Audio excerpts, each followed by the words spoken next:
দর্শক আসসালামু আলাইকুম। আশা করি সুস্থ আছেন। দর্শক, এই গভীর রাতে কথা বলতে বসলাম, আবারও সরকারের সেই পুরনো নাটক শুরু হয়েছে। নাটক আমি এজন্যই বলছি, নিশিরাতে রাত প্রায় 12:30 পৌনে একটার দিকে ডিবি কর্তৃক বাংলাদেশ জাতীয়তাবাদী দল বিএনপির কার্যালয়ে তল্লাশি করা হয়েছে।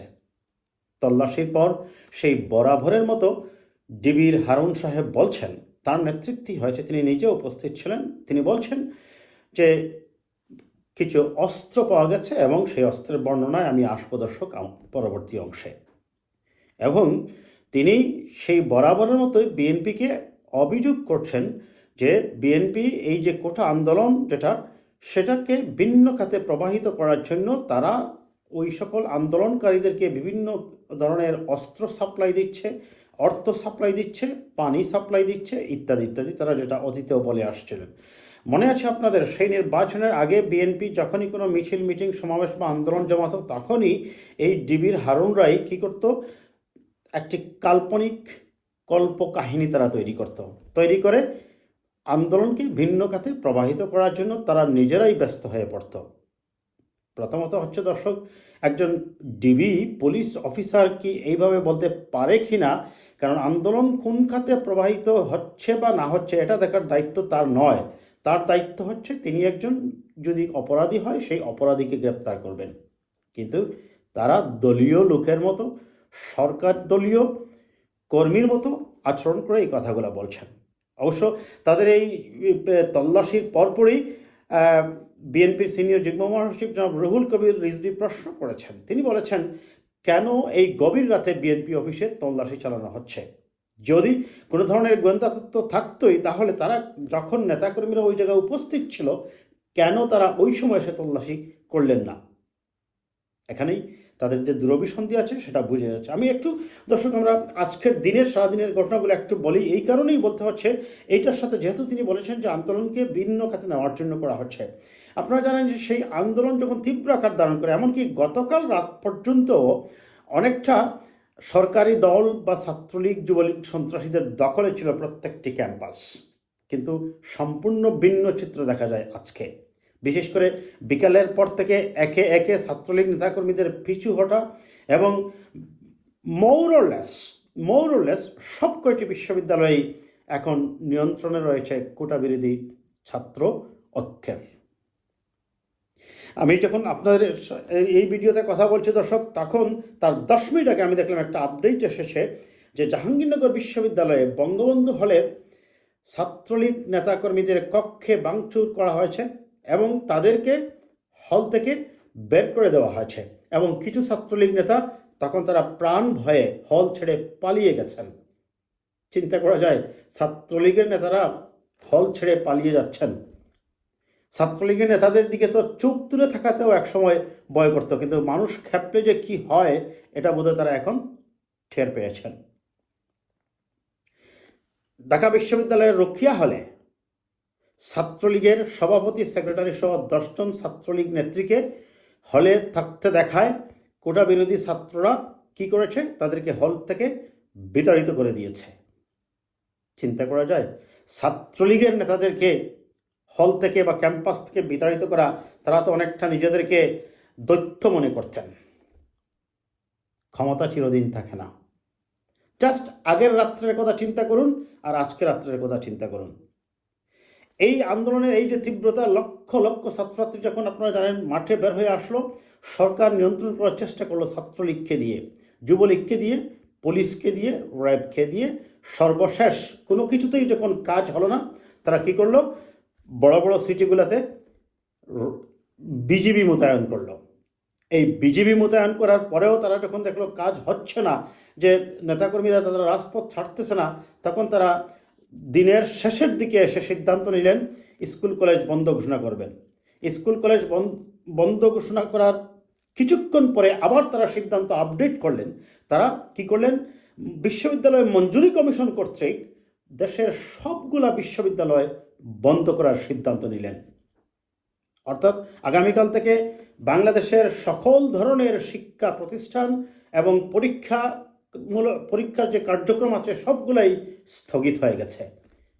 বিশ্ববিদ্যালয়ের যদিও শিক্ষকরা আগের থেকে আন্দোলন করছে, কিন্তু এখন এই আন্দোলনের ফলে কোটা বিরোধী ছাত্র আন্দোলনের ফলে তারা সবগুলা বিশ্ববিদ্যালয় বন্ধ ঘোষণা করে দিয়েছেন।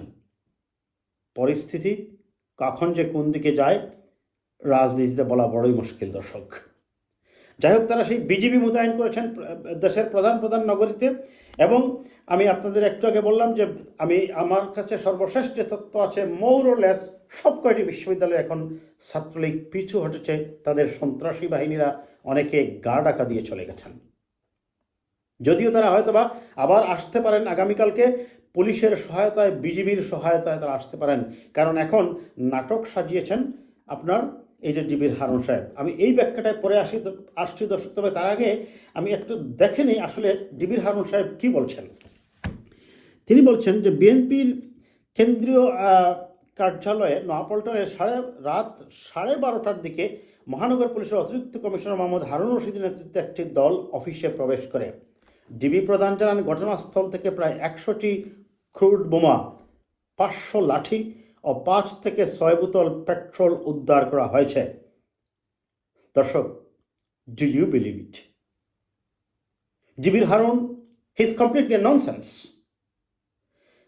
বিএনপির মতো একটি বড় রাজনৈতিক দল বা আওয়ামী লীগের কথায় যদি ধরেন, পার্টি অফিসে অস্ত্র রাখবে, 100টি ক্রুড বোমা রাখবে, এটা কি পাগলেও বিশ্বাস করবে? তারা, আমরা দেখেছি নির্বাচন আগে কি করেছিল মনে আছে আপনাদের? সেখানে চালের বস্তা তারা পেয়ে গিয়েছিল, সেখানে তারা পানি সাপ্লাইয়ের উৎস পেয়ে গিয়েছিল, সেখানে তারা লাঠি পেয়ে গিয়েছিল। ঠিক একই ধরনের নাটক তারা পুনরাবৃত্তি করছেন। তিনি আরও বলেন, 7 যুবদল কর্মীকে গ্রেপ্তার করা হয়েছে। দর্শক, রাত 12:30 থেকে 1:45টার সময় কেউ ওইখানে থাকে? জাতীয় প্রেস ক্লাবের সামনে একটি বাসের আগুন দেওয়ার পর অভিযান পরিচালনা করা হচ্ছে বলে জানাচ্ছি। দেখুন দর্শক, এটা পাগলেও বিশ্বাস করবে না। এত বড় ঢাকা সিটি থাকতে কেন বিএনপি অফিসের সামনেই তারা এই বাসে আগুনটা দেবে? সরকার যে কিভাবে নিজের ফাঁদে নিজেই ধরা খাচ্ছে, এটাই তার প্রমাণ। তিনি আরও বলে, একটি মহল চলমান কোটা আন্দোলনকে ভিন্ন পথে মোড় দেওয়ার চেষ্টা করছে, আর্থিক সহায়তা, লাঠি ও অস্ত্র দিয়ে পরিস্থিতি গোলাটে করার চেষ্টা করছে। আমাদের কাছে দায়ীদের নাম ও নম্বর রয়েছে এবং আমরা শিগগিরই তাদের গ্রেপ্তার করব। আমি আর এত ডিটেলস পড়তে যাচ্ছি না দর্শক এখন, কারণ গভীর রাতে, রাত প্রায় 1টার সময় হয়েছে এই অপারেশনটা। এখন তিনি এই যে অস্ত্রগুলোর কথা বললেন, প্রথমত দেখুন, আমি বলবো তাকে হি ইজ কমপ্লিটলি ননসেন্স। বিকজ কোনো পলিটিক্যাল পার্টি তার পার্টি অফিসে অস্ত্র রাখবে না, এটা সম্পূর্ণরূপে মিথ্যা। দ্বিতীয়ত হচ্ছে, কেন আপনি বাসে যদি আগুন দেওয়া হলো দিনের বেলা, why you are going for a raid at midnight? নিশিরাতে কেন? রাত 1টার সময় কেন আপনি যাচ্ছেন? তার মানে এখানে আপনাদের যে দূরভিসন্ধি আছে এবং সরকারের পরিকল্পনা মাফিকে আপনারা কাজ করছেন। এবং বিশেষ করে আপনারা জানেন যে আজকে দিনের বিকাল থেকে সরকার একের পর এক সিদ্ধান্ত নিচ্ছে। ওই যে আমি একটু আগে আপনাদেরকে বললাম, স্কুল কলেজ বন্ধ করলো, পরে ইউনিভার্সিটিও বন্ধ করলো, তারপরে যখন হলো না বিজিবি নামালো, বিজিবি নামিয়েও যখন দেখলো যে না, কোটা বিরোধী ছাত্র ঐক্য আবার আগামী দিন তারা কর্মসূচি দিয়েছে, গায়েবানা জানাজার কর্মসূচি দিয়েছে, তখন তারা সিদ্ধান্ত নিল যে না, সব বিশ্ববিদ্যালয় বন্ধ করে দিতে হবে। বিশ্ববিদ্যালয় মঞ্জুরি কমিশনকে কাজে লাগিয়ে, কারণ সবই তো তাদের সরকারের নিয়ন্ত্রণে, মঞ্জুরি কমিশনকে কাজে লাগিয়ে মঞ্জুরি কমিশন কী করলো, দেশের সব কয়টি প্রায় 50টির মতো পাবলিক বিশ্ববিদ্যালয় বন্ধ ঘোষণা করে দিল আগামীকাল থেকে। এখন সরকার এই যে কাজগুলো করছে, বিএনপিকে ফাঁসানোর জন্য করছে, কারণ তারা জানে আলটিমেটলি দ্য মূল ডেস্টিনিটা হবে মানুষের যে এই ফ্যাসিবাদের পতন, স্বৈরাচারের পতন এবং একটি গণতান্ত্রিক সমাজ ব্যবস্থা নির্মাণ। আর সে কারণে তারাই আগ বাড়িয়ে বলছে যে কোটা আন্দোলনকে ভিন্ন খাতে প্রবাহিত করার অপচেষ্টা হচ্ছে বিদায় তাদের কাছে গোয়েন্দা, এমনকি তিনি এটাও বলেছেন জনাব হারুন সাহেব, যে তাদের কাছে গোয়েন্দা রিপোর্ট, কারণ যেহেতু তারা গোয়েন্দা বিভাগে চাকরি করেন, সেই রিপোর্টের ভিত্তিতে এসে বাসে আগুন দেওয়া হয়েছে, অফিসে এনে অস্ত্র রাখা হয়েছে, বিদায় তারা অপারেশন করতে এসেছেন। এগুলা হচ্ছে কি, সরকার, আপনারা জানেন যে তখনই কোনো কিছু তারা বিপদে পড়ে বা জনগণ যখন খেপে, তখন তারা মুক্তিযুদ্ধের চেতনার কথা বলে, আর কি বলে, তারা স্যাবোটাজ খুঁজে, ষড়যন্ত্র খুঁজে। আর সেই ষড়যন্ত্রের প্রধান টার্গেট করে তারা বিএনপিকে, বিএনপির পার্টি অফিসকে। অতীতেও তারা করেছে। তবে এখানে আমার কাছে একটা হাস্যকরই মনে হয়, তারা আওয়ামী লীগের মতো এত চতুর একটি রাজনৈতিক দল, তারা কি করে বারবার একই ইস্যু নিয়ে আসে যে বিএনপি পার্টি অফিসে অস্ত্র রাখবে।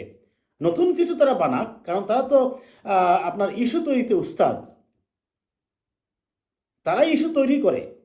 এখন বিএনপি অফিসে যেটা রিজভী আহমেদ সাথে সাথে রুহুল কবির রিজভী বলেছেন যে ঠিক আছে, কেন আপনারা রাত্রেবেলা অপারেশন করতে আসলেন তাহলে এই পার্টি অফিসে, দিনে কেন আসলেন না? বাসে যদি আগুন দেওয়া হয় সেটা তো দিনের বেলা দেওয়া হয়েছে। কাজেই সরকারের এই ধরনের ছলচাতুরি করে সরকারের আসলে পায়ের নিচে এখন মাটি নেই। বিশেষ করে চায়নার থেকে ফিরে আসার পরে তাদের সুর পরিস্থিতি কিন্তু পাল্টে গেছে। এর মধ্যে আপনারা দেখেছেন যে রিজার্ভের যে অরিজিনাল তথ্য সেটা হচ্ছে মাত্র $11.6 বিলিয়ন। তারা 9.26, আমি আবারও বলছি 9.26 বিলিয়ন তারা সরিয়ে ফেলেছে বা লুকিয়ে ফেলেছে, কিংবা আওয়ামী লীগের নেতাকর্মীরা, দুর্নীতিবাজরা সেখান থেকে কোনোভাবে সেখান থেকে সরিয়ে ফেলেছে। এই সব কিছু মিলে সরকার কিন্তু এখন এক ধরনের একটা অস্থিতিশীল অবস্থায় আছে এবং সরকারের মধ্যে এক ধরনের অস্থিরতা কাজ করছে। আর সে কারণেই তারা এই ডিসিশনগুলো নিয়েছে এবং আবারও সেই পুরনো অভ্যাস অনুযায়ী তারা কী করছে, আবার আইন শৃঙ্খলা রক্ষাকারী বাহিনীকে ব্যবহার করে কোটা আন্দোলন সহ বিরোধী দলের সকল আন্দোলনকে মোকাবেলা করার চেষ্টা করছে।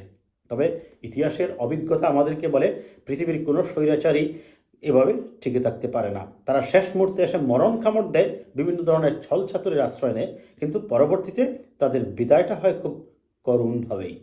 সরকারের জন্য এই ধরনের একটা পরিস্থিতি যে অপেক্ষা করছে, আর সে কারণেই এই নিশিরাতে মধ্যরাতে এসে নাটক সাজাচ্ছে, পার্টি অফিস রেড দিচ্ছে। ভালো থাকবেন দর্শক। হয়তো বা ঘুম থেকে উঠে সকালবেলা আপনারা আরও কোনো নাটক দেখবেন, হয়তো আমার ভিডিওটা যখন পাবেন আমি এখন আপলোড করব, আর আপনারা দেখতে পাবেন, কিন্তু হয়তো দেখবেন আরও নতুন কোনো নাটক তৈরি হয়ে গেছে সব ভোরবেলা। ততক্ষণ পর্যন্ত ভালো